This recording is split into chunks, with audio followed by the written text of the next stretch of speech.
And on the stage, we've got some more VIPs.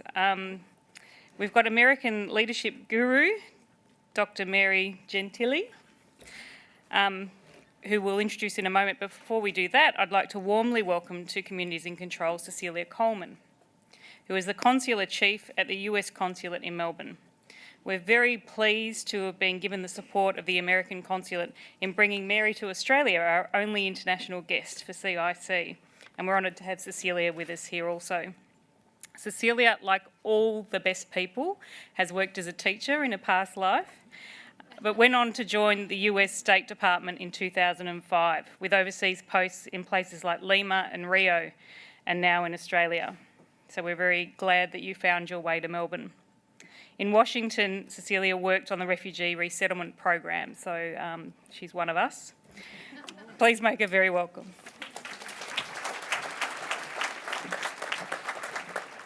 Thanks, Kathy. That was a great introduction. I appreciate that.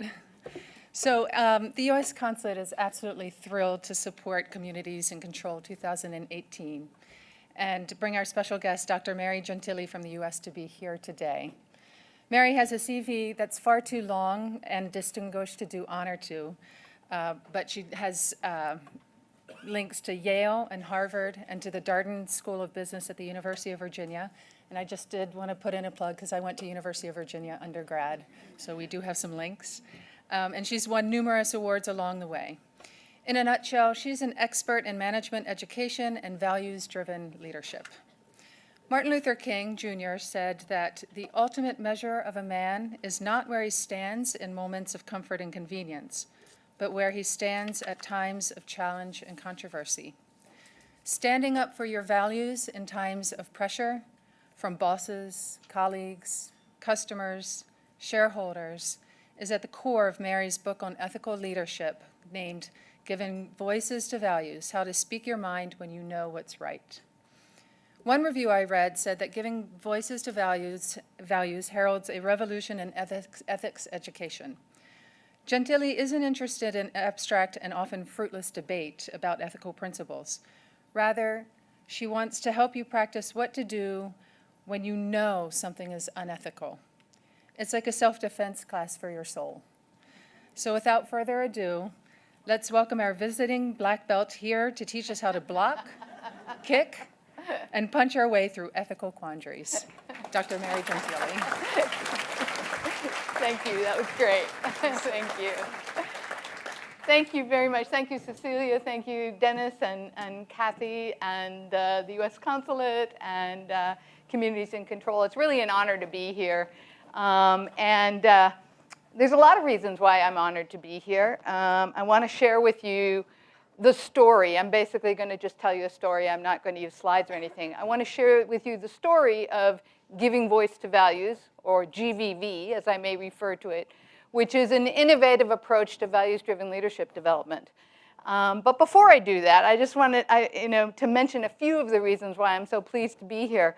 I guess I'll just mention two. The first is, when I took a look at what this conference was about, I noticed in the description of the conference that it said that, if I remember correctly, the phrasing was that the opposite of inequality is not equality, but rather community. And I thought, well, that's really nice. You know, it's a reframe. It's around trying to question the false dichotomies that we all use to limit our sense of what's possible in our lives. And Giving Voice to Values, as I'm going to describe to you, is all about trying to challenge those false dichotomies as well. And then the second reason why I was particularly pleased to be here is because what I'm going to describe to you, as Cecilia mentioned, is an approach that I developed for trying to develop ethical leadership for business education and for businesses. But it's actually grown well beyond that original motivation and goal. So Giving Voice to Values, GVV, is yes, being used in business education all over the world. It's being used now in many major corporations all over the world. It's also being used in other areas. It's starting to be used in legal education, medical education, nursing. And actually, Australia has been one of the pioneers in bridging and expanding the use of giving voice to values. So in Australia, we've been to many, many different schools that are now using GVV, but it also was one of the first places to use it in legal education in Canberra, and it was one of the first places to use it in medical education in Sydney and in Perth, and one of the first places to use it in nursing education. And in my last visit, I worked with the Palliative Care Nursing Association of Australia. And actually, we've worked with the police force in Queensland. And we've done presentations for the public sector in Australia. So that's another reason why I'm particularly honored to share it with you, because I hope that sharing the story with you today, I'm inviting you to think about how this might be useful in your work with the many different nonprofits and NGOs that you all represent. I so admire the work that you all do. I think it's some of the hardest work and some of the most important work. And if giving voice to values can be useful in any way, I will be thrilled. So with that as a sort of preamble, I'm going to just tell you some stories about what GVV, what giving voice to values is, why it was developed, why it works, and then I hope we'll have some conversation after that. So in case you daze out at any point, you just had lunch. I drank several cups of coffee, but I don't know about you. So I want to tell you what the bottom line is right now. So if you don't remember anything else that I say today, please remember this. Giving voice to values is about asking and answering a different question, a new question when it comes to ethics and values in our organizations, in our work, and in our wider lives. So the usual question that we ask, the typical question is, what is the right thing to do in any particular situation? That's a hugely important question, right? But it's a question that I venture to guess, given the worlds that you work in, that you actually have thought about a lot. But what giving voice to values is about asking a different question. It's about asking, once you know what's right, how can you get it done effectively? What do you need to say? To whom? In what sequence? And then what will the pushback be? We call those the reasons and rationalizations. And then what will you say? And what data do you need to gather? And how do you need to frame the situation that you're trying to address? And is this something that you're going to do on your own, one-on-one, in a conversation? Or is this a systemic issue, which I imagine many of the issues you all deal with are, in which case it needs to be addressed systemically? And if so, how are you going to script that out? How are you going to action plan for that? So that's what giving voice to values is all about answering and trying to address. But before, I want to step back and tell you why we developed giving voice to values the way we did and why it works. And so the story I like to tell, which is true, which is a nice advantage, is that this all began from my own personal crisis of faith. I had been working in the field of business education for several decades, 10 years at Harvard Business School, where I helped develop their first required curriculum around values and business and education.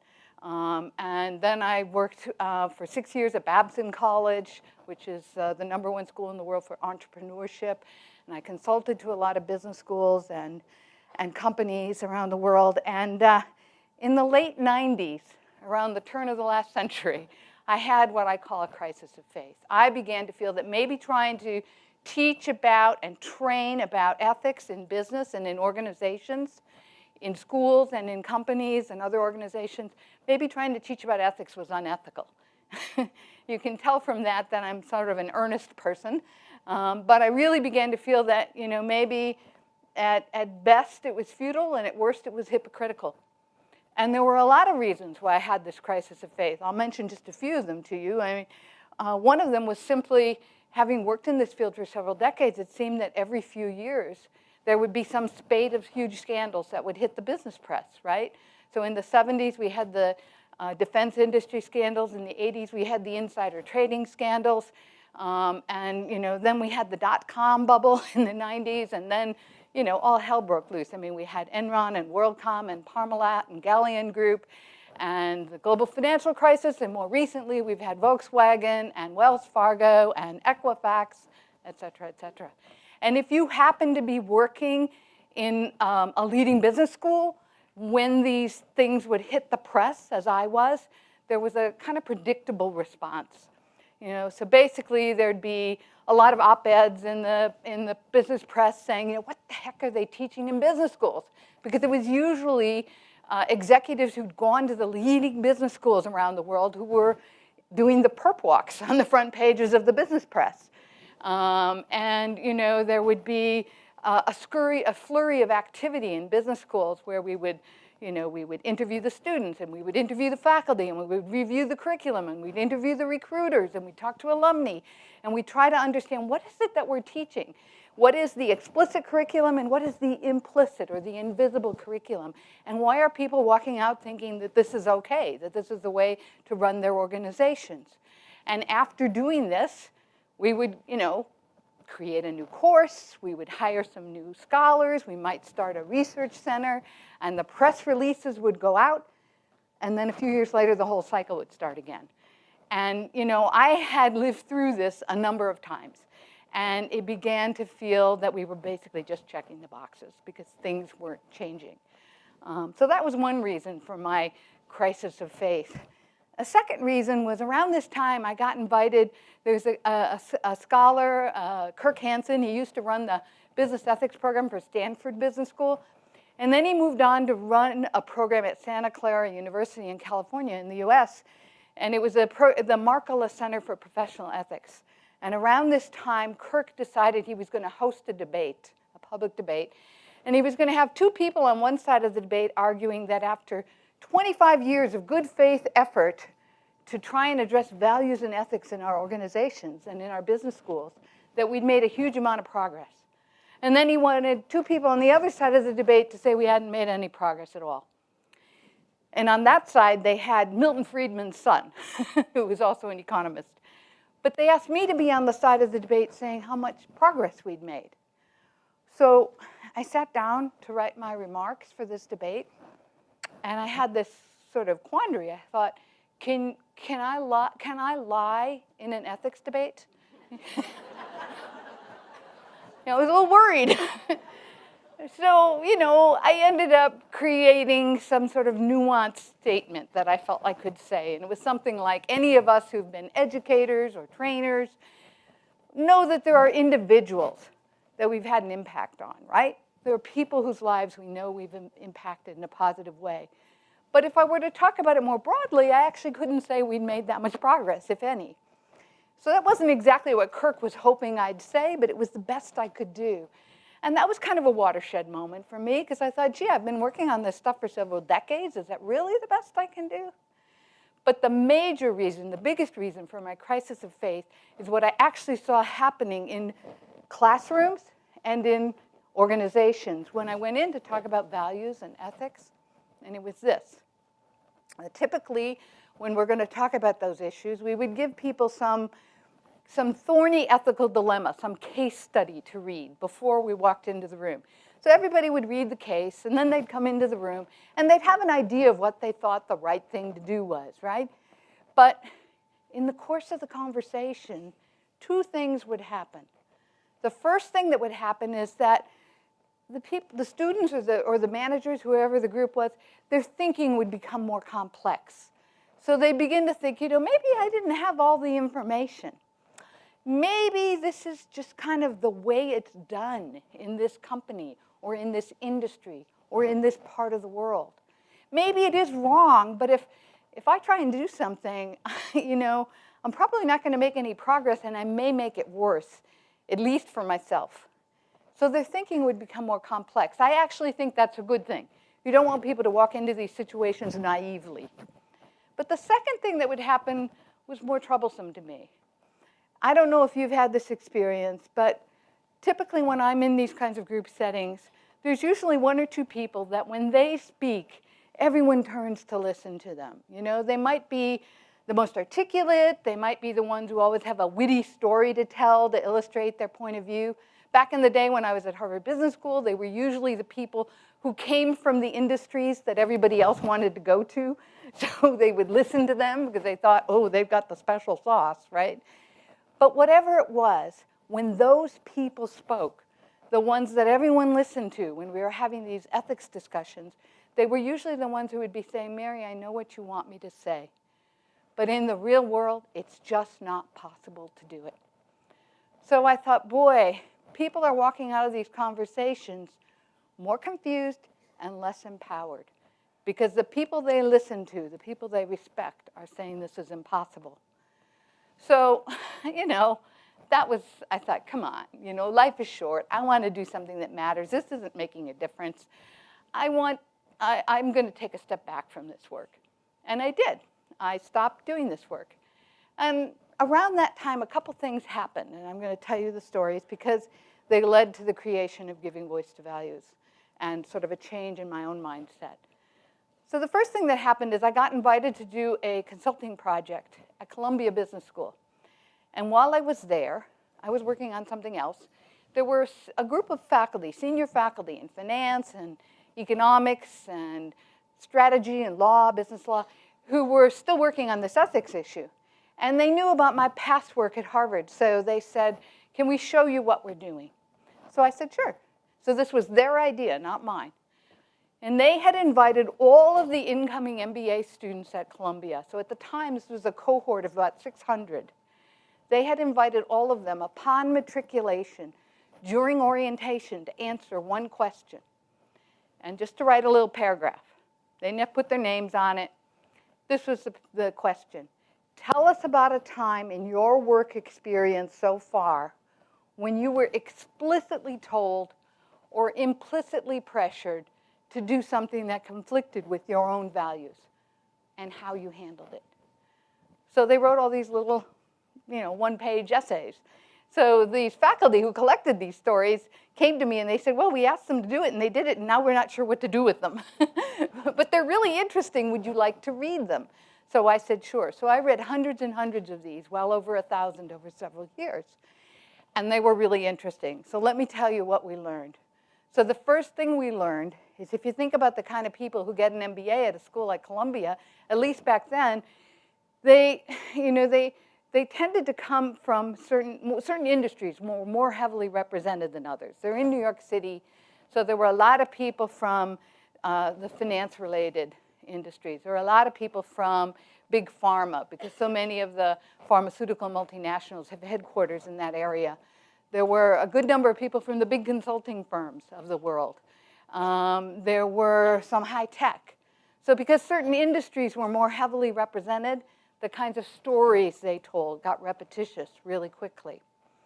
The other thing is if you think about the kinds of people who were getting an MBA at least at that time, they tended to have 3 to 5 years of work experience already. So, it was interesting that I could probably count on one hand the number of people who said I was never asked to do something that conflicted with my values. So that was pretty interesting. They all had a story to tell. So because they all had stories to tell and because certain industries were more heavily represented, the kinds of stories they told got repetitious really quickly. So they talked about things like, I was pressured to inflate or deflate my billable hours in a way that didn't correspond with the work I was doing in order to increase revenue for my employer.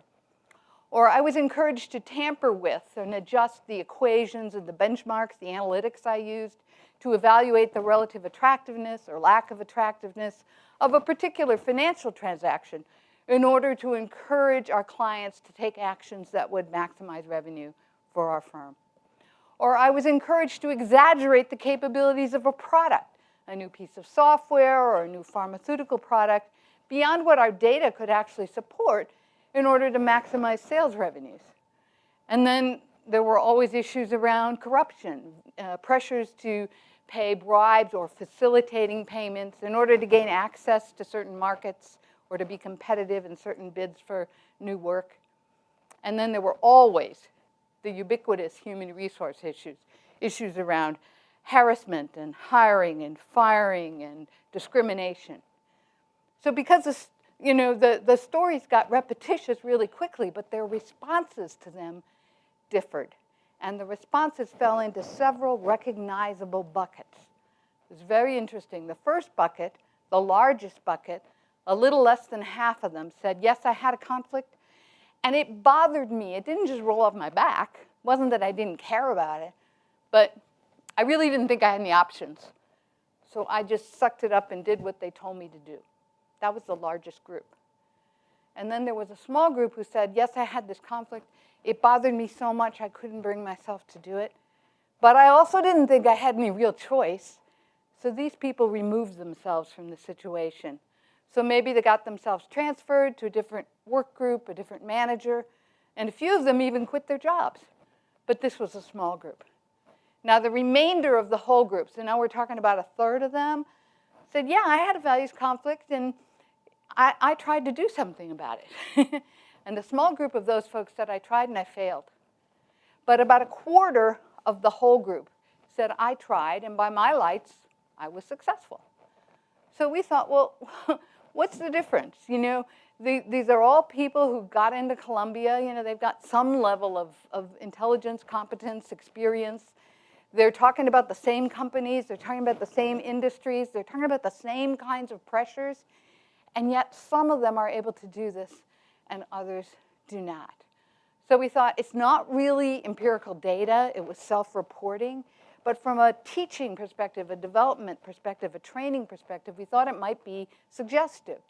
So we brought a researcher in to look at all these stories and to kind of slice and dice them and to see, are there any generalizations we can make from this data?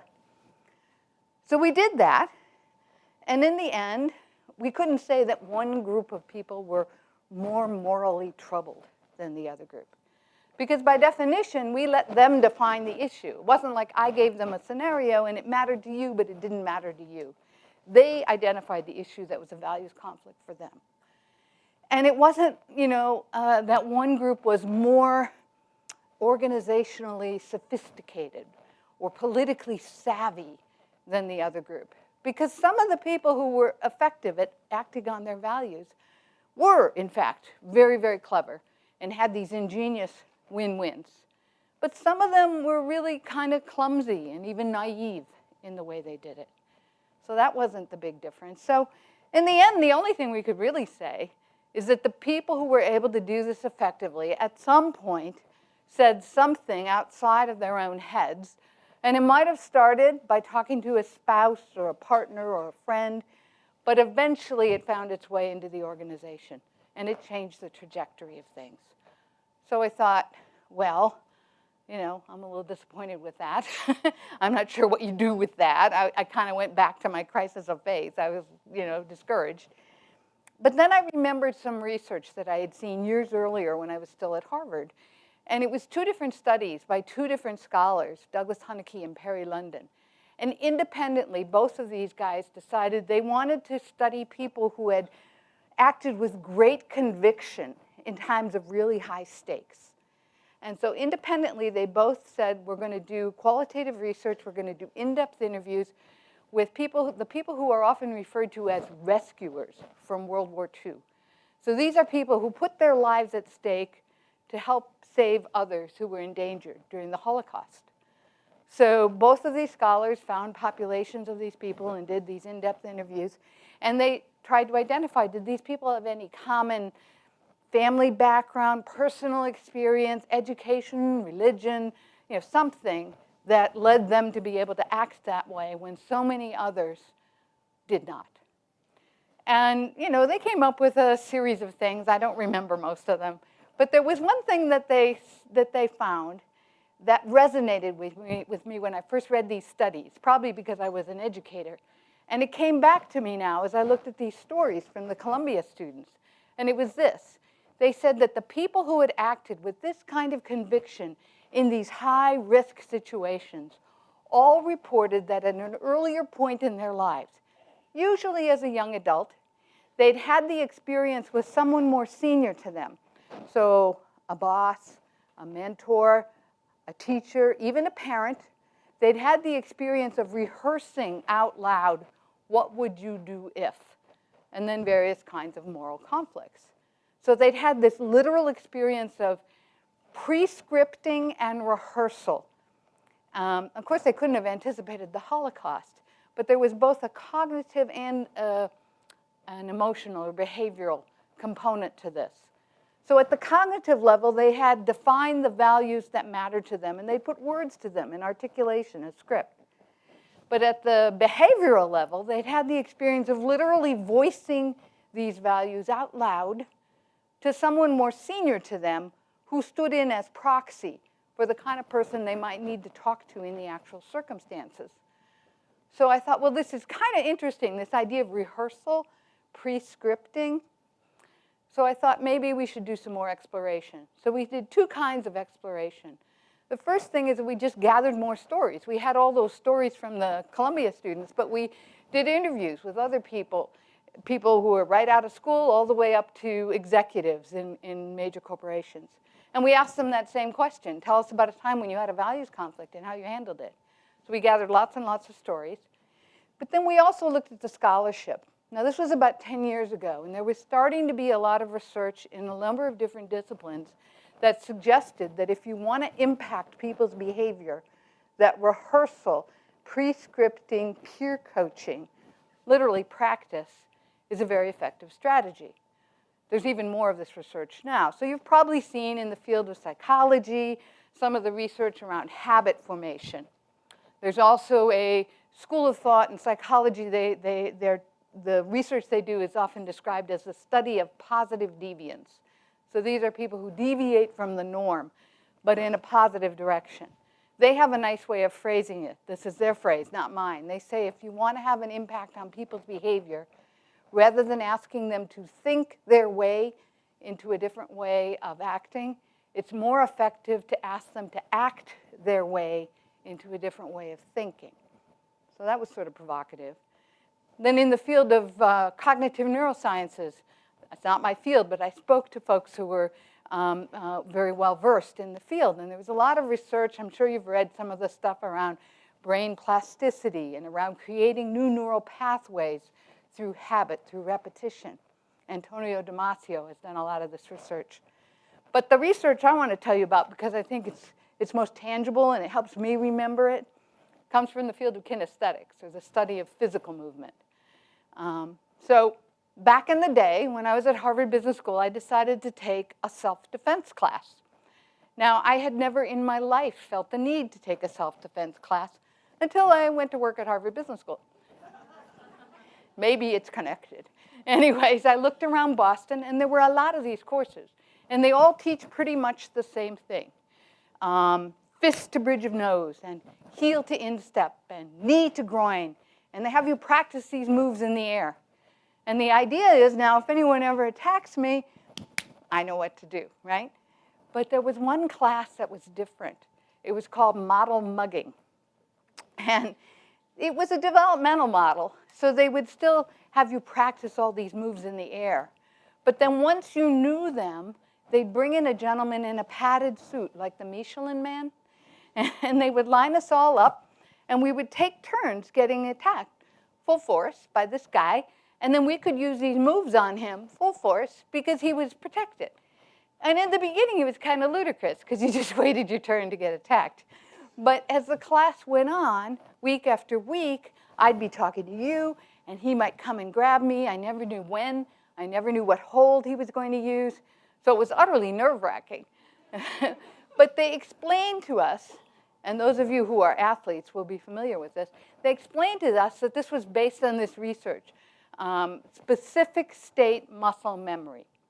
So the idea is if you rehearse something in the same physiological and emotional and cognitive state that you will be in when you need to use it, that even if you freeze in the moment, your body remembers.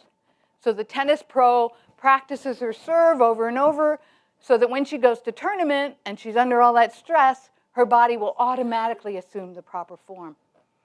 So one day, I'm in this class, and I'm laying on my back on the floor, having failed to protect myself. And I was looking at the ceiling and thinking, gee, you know, could you create a kind of moral muscle memory? In other words, could you create a default to voice, but not just to speaking up? Because what I found from interviewing all these people is that the people who've acted on their values effectively, it was rarely a matter of shaking their fist and stamping their foot and speaking truth to power.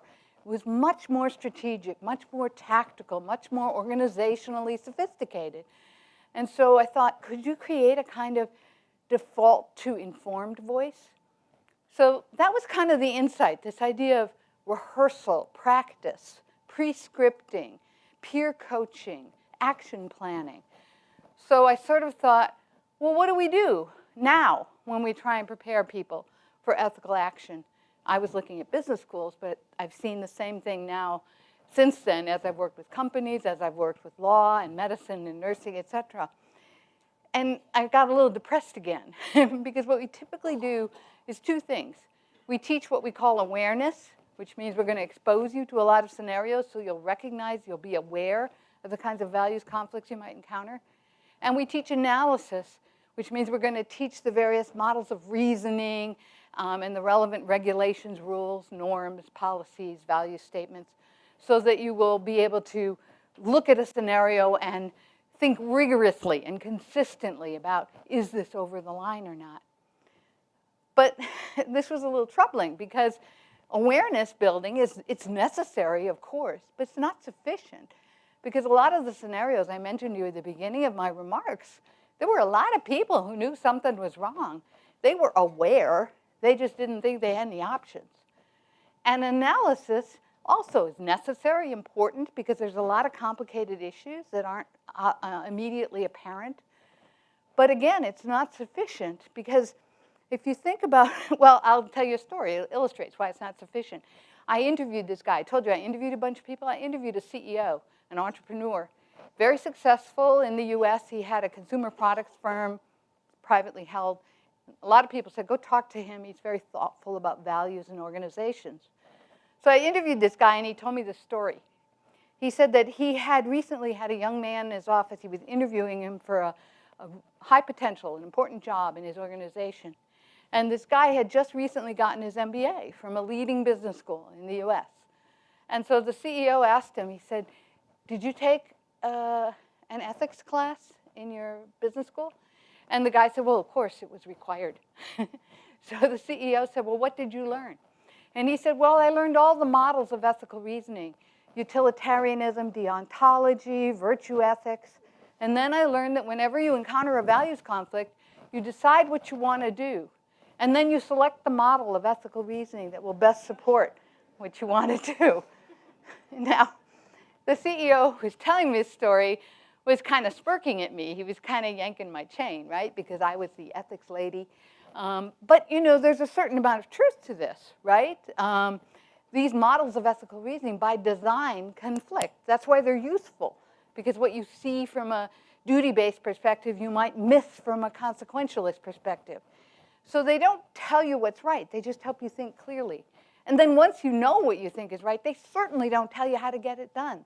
So done poorly, the way we were doing ethics education was kind of a schooling for sophistry. We were teaching people to be able to rationalize anything. That wasn't the intent, but unfortunately, that's what people were rehearsing. That's what they were pre-scripting. So I thought, well, we do awareness, we do analysis. We need to add the third A, or action. We need a pedagogy, a way of developing people for values-driven and ethical leadership. So back when I was at Harvard, I used to run their case writing program. I'm sure many of you have seen typical case studies. You know, they're usually about 10 pages long, and they feature the senior executive. And at the end of the case, he looks out the window and says, what should I do? And then people discuss this. So I decided, well, we want to use cases, but we need a different kind of case. So what we did is we created what we call the Giving Voice to Values, or the GVV thought experiment. So our cases are very short. They're often just a paragraph. Sometimes they're a few pages. They feature people at every level in the organization because people start encountering these issues right away. It doesn't wait till you're CEO. But the big difference is they're what we call post-decision making. So our cases end with a protagonist who's already decided what the right thing to do is. And the discussion is, how could they get it done effectively? What would they need to say and do? What will the pushback be? Then what will they say? And we teach people different skills for reframing problems. And we look at the research about how people make decisions around ethical conflicts. Interestingly, what we've learned from recent research is that people don't look at a scenario and then step back and say, well, let's see, Aristotle would say this, John Rawls would say this, Immanuel Kant would say that. They don't do that kind of intellectual reasoning and then act. People tend to act emotionally immediately, and then they rationalize post hoc why it was the right thing to do or why it was the only thing they could do. And so we realized that that kind of education is not really helping people. That's not how they make ethical decisions. So what we wanted to do was to give them the chance to literally rehearse pre-script, make this kind of muscle memory. And what we're finding from the research is that once people actually feel like they have more strategies available to them, they recognize ethical issues that they would not have seen otherwise. They recognize those issues rather than acting emotionally and rationalizing post hoc. So we're trying to rewire that part of our brains. So it's all based on this kind of model where we kind of say, look, our idea of how this works is that you're working along, you've got your head down, you're doing your job, and something happens. You see something that you think is wrong, you observe something, someone comes to you and asks you to do something, your boss tells you to do something, a friend asks you to do something, and you get that moment where you feel like, oh my God, I don't know what to do. And so what we usually think is that people just kind of, it's like a deer in headlight moment, you just sort of act, and then you go on to get back to work, right? And you rationalize post hoc. So what our model is that we're spreading out the time between that moment when you get the feeling in your gut that something's dodgy, and the moment when you think, we call them preemptive rationalizations rush in. Maybe it's not really wrong. Maybe I don't have all the information. Maybe it's wrong, but it's really not my responsibility. Maybe I'll just make it worse. We want to spread out the time between the moment you get that feeling that something's wrong and the moment when all these preemptive rationalizations rush in. Spread that out and create a kind of safe space, a sort of laboratory to ask, what if I was going to act on my values here? How might I get that done? And so what we're trying to do is not ask people, what would you do? Because if you ask them, what would you do, all the defensive reasoning kicks in. And people talk about how it's not wrong or I don't have a choice. Instead, we just ask, what if you were going to do this? How might you get it done? So now the way you show you're smart and sophisticated is by thinking creatively. We're trying to shift this from an ethical sort of defining moment, this moral test of character, into more of a mere problem-solving, action planning, pre-scripting. We want you to use all the skills you already have and that you apply every day in your jobs to ethical issues, to values conflicts, because typically when we encounter these values issues, we almost dumb ourselves down. We think that they're these tests of moral character, of my identity, and we kind of freeze. And so what we wanted to do is get people to be able to tap into all of those other skills, communication skills, negotiation skills, power and influence. So that's really what we're trying to do there. So that's basically the GVV thought experiment. We created hundreds of pieces of material. We made them available for free. People started piloting them. They're being used on all 7 continents now in all different places, as I said. You probably can figure out, though, I'm going to just wrap up here. You probably figured out it's just a reframe. Instead of asking what's right, we ask how do you get the right thing done? And it's based on 3 flips. We've reversed what it is we're talking about when we talk about ethics. We've reversed who we're talking to and how we're having the conversation. So in terms of what it is we're talking about, instead of talking about the so-called gray issues, the ethical dilemmas, we talk about the more clear-cut issues. What people will say, it's just a clear right-wrong issue. It's easy. But the fact is, just because many of us think it's easy doesn't mean we think we can get it done. And if you only focus on the ethical dilemmas, you never get past the discussion about how many angels dance on the head of a pin. So we go to those clear-cut issues, right-wrong issues, but issues that are still hard to do, and we focus on action. The second flip is who we think we're talking to. Used to be I'd go into an organization and they'd say, most of the people here are good people. We just have a few bad apples. but we think of our audience differently. We think of the people in the organization as a bell curve. Where on one tail end of the bell curve are the folks who would self-identify as opportunists, people who would say, I will do whatever is in my self-interest, regardless of values. Now, nobody falls into one of these categories all the time, but these are people who say, that's my primary motivation. And at the other tail end of the bell curve are the folks who would self-identify as idealists, who say, I would always do what I think is right, regardless of the impact on my material self-interest. What we premise is that the majority of us fall under the bell. I put myself there. And we call them pragmatists. And we define pragmatists as people who would say, I would like to act on my values, as long as it doesn't put me at a systematic disadvantage. Now, that's not the same as saying, as long as I know I'll succeed. It's not the same as saying, as long as I know I'll never pay a price. It simply means I think I have a shot. So if you define your audience that way, I don't think I have the power to change the opportunists. I think they'll always be with us. And I'm not so worried about the idealists, except I want them to be more skillful. But we're really focusing on the pragmatists, and we're saying we want to give you the scripts, we want to give you the skills, we want to give you the positive examples, we want to give you the literal practice, rehearsal, pre-scripting, peer coaching, to be who you already want to be at your best. We're not trying to change you, we're trying to empower you. Because when I talk to people about times when they acted on their values, and I ask them, why didn't you when you didn't? They almost always said, because I didn't think I had a choice. So what GVV is about helping people realize they have more choices. And then the final flip is how we do all this, and I already explained that. We focus not on asking what's right, but on asking how do you get the right thing done. So that's GVV in a nutshell. Most of the material is available for free online, givingvoicetovalues.org. Feel free to download anything you like. I'm going to stop, and I'd love to have a conversation with folks. So thank you for letting me share this story. That's okay.